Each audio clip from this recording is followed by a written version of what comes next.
एक ऐसी स्थिति के बारे में सोचिए जहाँ एक इंसान देश की फौज में शामिल होने के लिए अपना सब कुछ दांव पर लगा देता है। वो दिन रात फिजिकल ट्रेनिंग करता है और सर्विस सिलेक्शन बोर्ड यानी एसएसबी के मुश्किल एग्जाम्स देता है और फिर फेल हो जाता है, वापस आता है, फिर से पूरी ताकत लगाता है और फिर फेल हो जाता है। एग्जैक्टली एक बार नहीं बल्कि लगातार कई बार उसे बस नाकामी मिलती है। एक आम इंसान ऐसी स्थिति में शायद टूटकर बिखर ही जाए। बिल्कुल, मतलब आमतौर पर लोग ऐसी लगातार रिजेक्शंस झेल नहीं पाते। पर सोचिए अगर वही इंसान उस नाकामी को, उस रिजेक्शन की आग को अपने अंदर दबा ले और आगे चलकर उसी आग को इंडियन सिनेमा के पर्दे पर उतार दे। आज हमारी इस गहरी चर्चा का विषय इंडियन सिनेमा के सबसे बेहतरीन और वर्सेटाइल एक्टर्स में से एक यानी जयदीप अहलावत का सफर है। हाँ, और इस चर्चा के लिए हमने काफी सारे न्यूज आर्टिकल्स, इंटरव्यूज और वेब सीरीज के डीपली एनालिटिकल रिव्यूज का एक लंबा चौड़ा स्टैक जमा किया है। सही कहा। हमारा मिशन ये समझना है कि कैसे हरियाणा के एक छोटे से गांव का लड़का जिसका सपना सिर्फ एक मिलिट्री ऑफिसर बनना था, अपने लगातार संघर्ष और 10 साल के लंबे इंतजार के बाद आज ओटीटी और सिनेमा का एक नया एंटी हीरो बन गया, यानी एक आम आदमी का आइकन। ये सफर वाकई फिल्म इंडस्ट्री के सबसे दिलचस्प ट्रांसफॉर्मेशन में से एक है, क्योंकि जब हम इन सारे सोर्सेज को देखते हैं तो एक बात बिल्कुल साफ हो जाती है, ये सिर्फ एक एक्टर के हिट होने की कहानी बिल्कुल नहीं है। तो फिर क्या है ये? ये इस बात का सबसे बड़ा उदाहरण है कि कैसे इंडियन सिनेमा में एक वक्त पर सिर्फ स्टार्स का बोलबाला था और कैसे धीरे धीरे कैरेक्टर एक्टर्स ने उस स्टार ड्रिवन इंडस्ट्री के नियमों को पूरी तरह तोड़ दिया। मतलब एक ऐसी इंडस्ट्री जहां शुरुआत में उनके जैसे दिखने वाले लोगों के लिए कोई स्पेसिफिकली डिजाइन जगह थी ही नहीं। सही पकड़ा। तो इस कहानी की शुरुआत थोड़ा जमीन से करते हैं, क्योंकि वहीं से उनके अभिनय की नींव पड़ी थी। 8 फरवरी 1978 को हरियाणा के खरखारा गांव में उनका जन्म हुआ था और उन्होंने महर्षि दयानंद यूनिवर्सिटी रोहतक से इंग्लिश में किया था, राइट? हाँ बिल्कुल। पर जैसा कि हमने शुरुआत में जिक्र किया, एक्टिंग उनका प्लान ए कभी खा ही नहीं। उनका असली जुनून इंडियन आर्मी था। सही बात है। जब उन्हें एसएसबी एग्जाम्स में लगातार नाकामी मिल रही थी तो जाहिर है एक आम मिडिल क्लास परिवार के लड़के पर कितना बड़ा प्रेशर रहा होगा। बड़ी स्वाभाविक सी बात है, लेकिन यहाँ सोर्सेज एक बहुत ही इंटरेस्टिंग डिटेल बताते हैं। उनके स्वर्गीय पिता ने उस निराशा के दौर में उन्हें एक अजीब सा सपोर्ट दिया था। ओह अच्छा, कैसा सपोर्ट? उनके पिता की एक लाइन थी, अगर फेल हो गया तो खेती करेगा। वेट, क्या? अब मैं सोच रही हूँ कि क्या ये सिर्फ एक टिपिकल इंडियन पेरेंट का ताना था या इसके पीछे कोई और लॉजिक था? देखिए, पहली बार सुनने में ये एक ताना ही लगता है और शायद थोड़ा हार्श भी साउंड करे। हाँ। पर अगर हम इसके डीपेस्ट साइकोलॉजिकल असर को समझें तो ये दरअसल एक बहुत बड़ा सेफ्टी नेट था। Safety net? वो कैसे? उस दौर में एक गांव के लड़के के लिए सबसे बड़ा डर ये होता था कि अगर नौकरी नहीं मिली तो जिंदगी कैसे चलेगी, भूखे मरने की नौबत आ जाएगी। उनके पिता ने उस एक लाइन से वो सर्वाइवल का डर हमेशा के लिए खत्म कर दिया। अरे वाह, मतलब उन्होंने इनडायरेक्टली ये कह दिया कि तुम्हारा अस्तित्व खतरे में नहीं है, तुम्हारे पास जमीन है, तुम भूखे नहीं मरोगे। एग्जैक्टली। और इसी आत्मविश्वास ने उन्हें आगे चलकर बड़े रिस्क लेने की हिम्मत दी। जब फौज का दरवाजा पूरी तरह बंद हो गया तो उन्होंने स्टेज और थिएटर का रुख किया और 2008 में एफटीआई पुणे में एडमिशन लिया।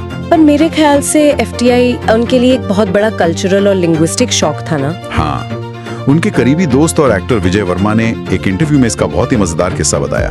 उन्होंने कहा कि जब जयदीप पहली बार एफटीआई आए थे 6 फुट 1 इंच की लंबी हाइट और लंबे बालों के साथ, तो वो बिल्कुल जीसस क्राइस्ट जैसे लगते थे। अरे बाप रे, जीसस क्राइस्ट। पर उनका अंदाज तो बिल्कुल रॉ रहा होगा उस वक्त। सही कहा। उनकी बोली में हरियाणवी असर इतना हावी था कि उन्हें ठीक से मुंबई या डायलेक्ट बोलनी नहीं आती थी। उन्हें अपने दोस्तों के साथ बैठकर अपना प्रोनाउंसिएशन ठीक करना पड़ा था। मुंबई आने के बाद का जो इनका स्ट्रगल फेज है वो मेरे दिमाग में एक बड़ा सवाल पैदा करता है।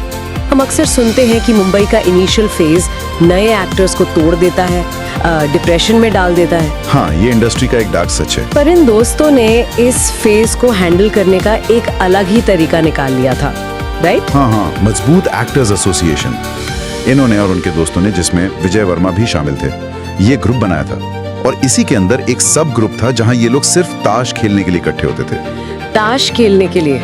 वक्त बिताने का अजीब तरीका है। देखिए, जब हाथ में काम नहीं होता, जेब में पैसे नहीं होते और फ्यूचर बिल्कुल डार्क लगता है ना, तो दिमाग का संतुलन बनाए रखना सबसे बड़ा टास्क होता है। ये पॉइंट तो है।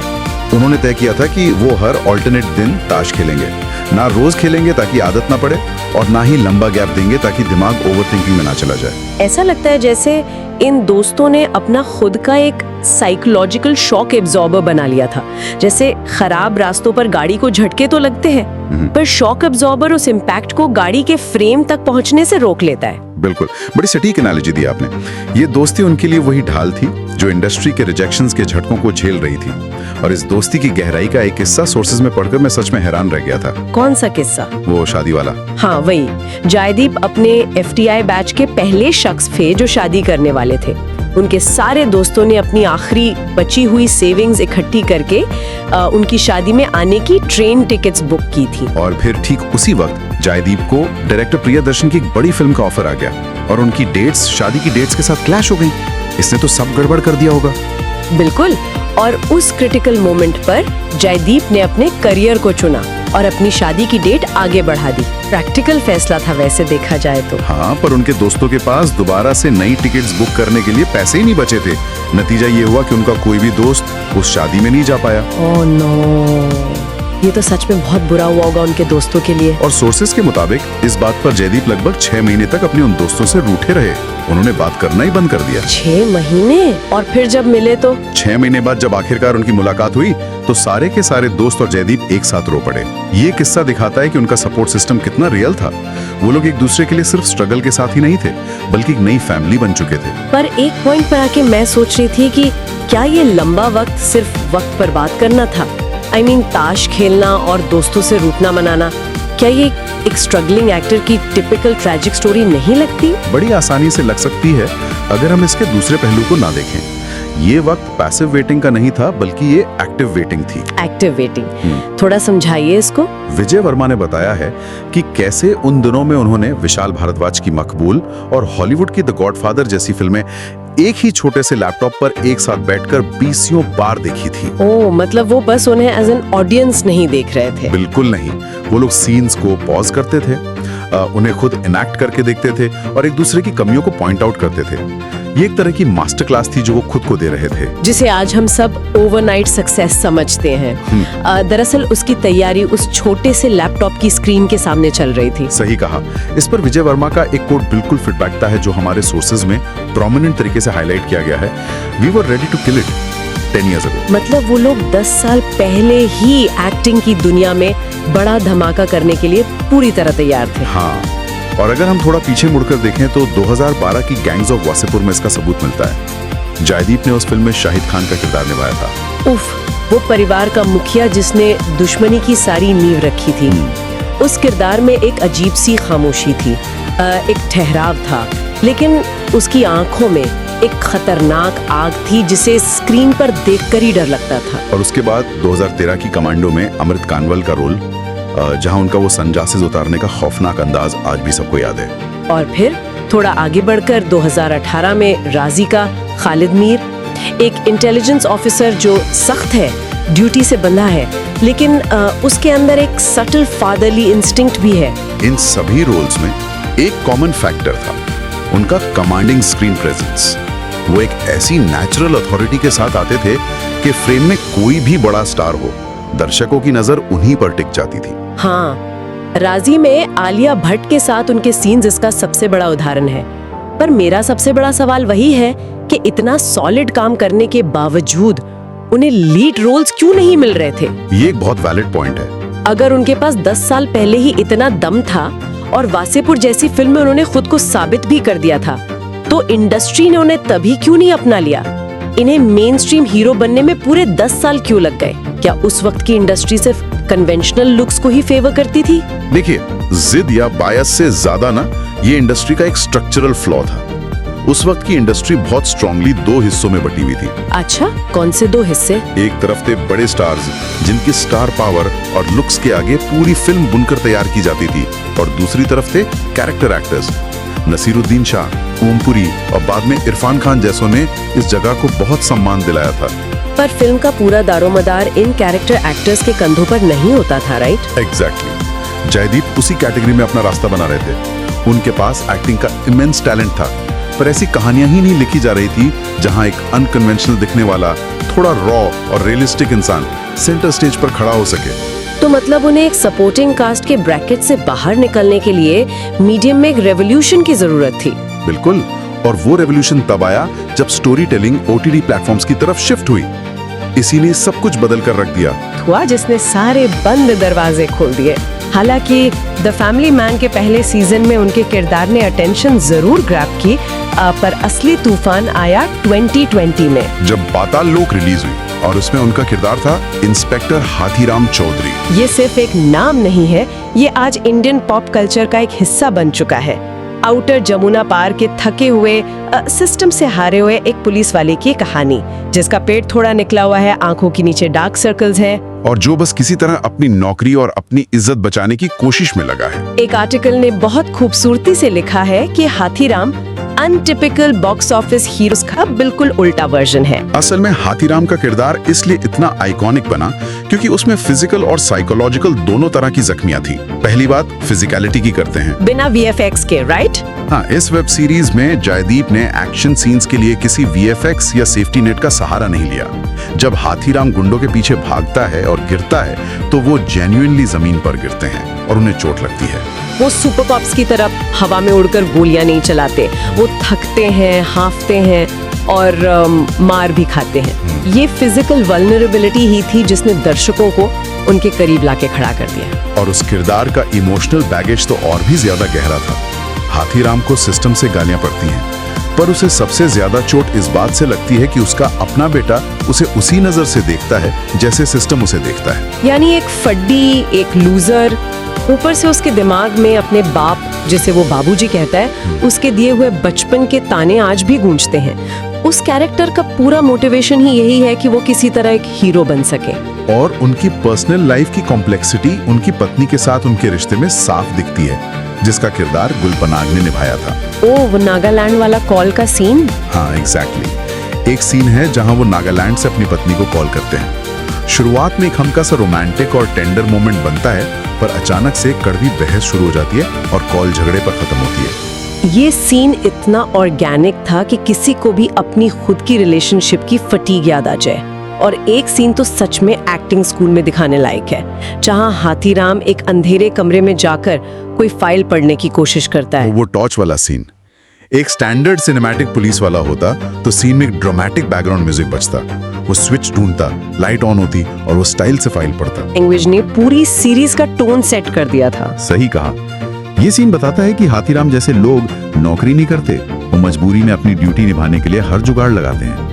उनका वो मशहूर डायलॉग, कोई आपत्ति, उसमें एक वार्निंग भी थी और एक जमीनी थकान भी। ये सब तो ठीक है, पर हाथीराम का कैरेक्टर यूनिवर्सली इतना पसंद क्यों किया गया? हमारे सोर्सेज एक बहुत ही इंटरेस्टिंग ऑब्जर्वेशन पॉइंट आउट करते हैं कि चाहे लेफ्ट विंग आइडियोलॉजी को मानने वाले लोग हों या राइट विंग विचारधारा वाले, दोनों ने ही इस किरदार को बराबर का प्यार दिया। हाँ, किसी ने भी इस पर उंगली नहीं उठाई। ऐसा कैसे पॉसिबल है आज के इतने पोलराइज्ड माहौल में, जहां हम एज अ पॉडकास्ट ये शोर करते हैं कि हम बिल्कुल निष्पक्ष रहें, वहां ये किरदार कैसे बच निकलता है? इसका सबसे बड़ा कारण ये है कि हाथीराम प्रीची नहीं, वो दुनिया को ज्ञान देने वाला एक महान मॉरल कंपस बनने का दावा नहीं करता, वो इम्परफेक्ट है। कैसे? एक उदाहरण दीजिए। एक सीन है जहां वो अपने एक मुस्लिम कलीग को दंगे जैसी स्थिति से बचाता है, पर वो वहां खड़े होकर सेक्युलरिज्म पर कोई लंबा चौड़ा भाषण नहीं देता। वो बस वहां एक ढाल बनकर खड़ा हो जाता है क्योंकि उसकी जमीर उसे वही करने को कहती है। अरे वाह! और इसका एक और बड़ा प्यारा एग्जाम्पल मुझे याद आ रहा है, जब उसे पता चलता है कि उसका एक बहुत पुराना दोस्त गे है। हाँ, अब हाथीराम कोई लिबरल आर्ट्स कॉलेज से पढ़ा हुआ सोफिस्टिकेटेड इंसान तो है नहीं। बिल्कुल नहीं। वो अपनी उसी टिपिकल अनाड़ी और ठेठ हरियाणवी अंदाज में रिएक्ट करता है और कहता है कि मुझे कोई गे परेड का ज्ञान नहीं है, पर जो ठीक लगे वो कर। उस एक लाइन में जो एक्सेप्टेंस और सपोर्ट था ना, वो किसी भी वेल आर्टिकुलेटेड स्पीच से ज्यादा ताकतवर था। यही वजह है कि दर्शक इस किरदार के फ्लॉज को, उसकी कमजोरियों को भी अपना लेते हैं। किसी ने रिव्यू में बड़ी सटीक लाइन लिखी है कि OTT platforms did not discover Jaideep Ahlawat, they freed him. क्या लाइन है! ये लाइन दरअसल आज की इस पूरी चर्चा का निचोड़ है। OTT ने उन्हें एक ऐसी जगह दी जहां उन्हें बॉक्स ऑफिस के स्ट्रिक्ट फॉर्मूला को फॉलो नहीं करना था, और पाताल लोक की कामयाबी के बाद उन्होंने खुद को रिपीट भी तो नहीं किया। वही तो, उन्होंने ऐसी चॉइसेस ली जिन्होंने सबको हैरान कर दिया। 2022 में आई फिल्म एन एक्शन हीरो को ही ले लीजिए।